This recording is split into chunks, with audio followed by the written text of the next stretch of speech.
What I want people to know about my mom is that she's still there. Maybe she looks a little different when she is, in a conversation with you.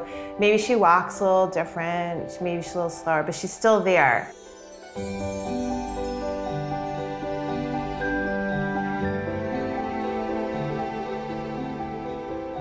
I'm Edith, and I'm from Branford, Connecticut. My first symptoms that I noticed was my handwriting.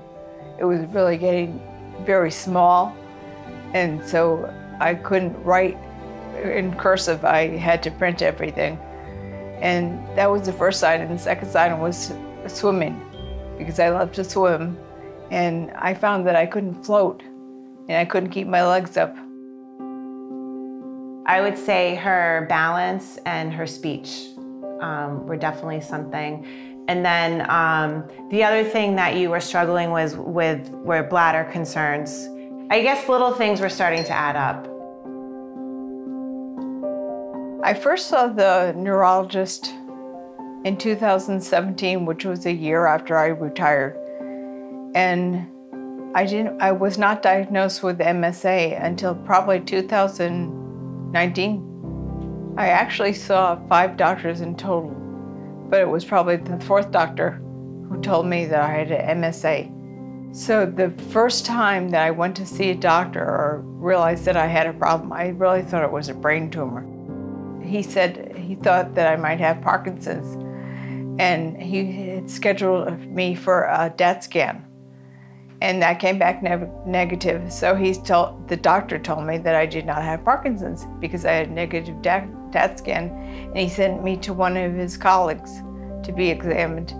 And the colleague then said that I had a cortical basal degeneration.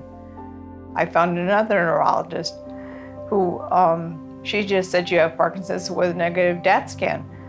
And she was the one down in Florida that said I need to see a movement disorder doctor.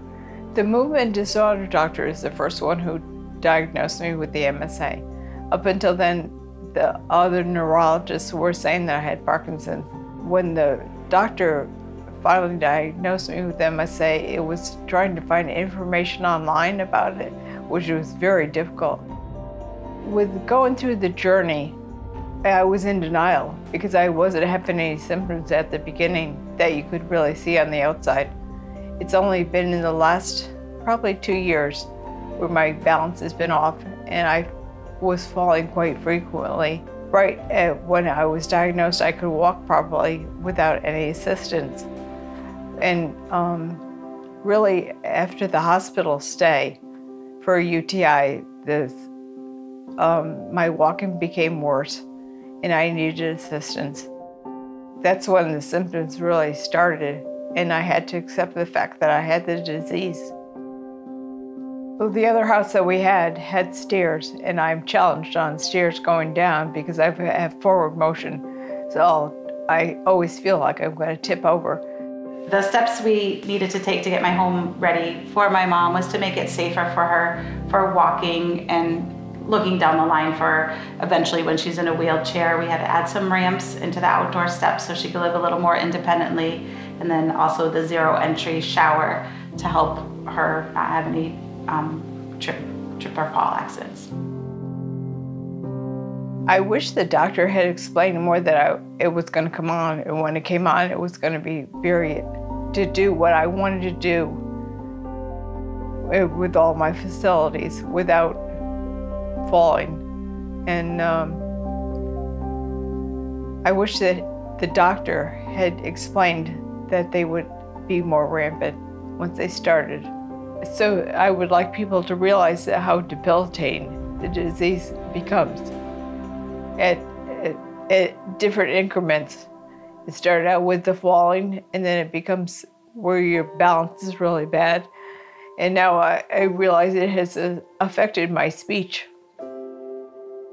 I try to walk about 4 miles a day, between 4 and 7 miles a day.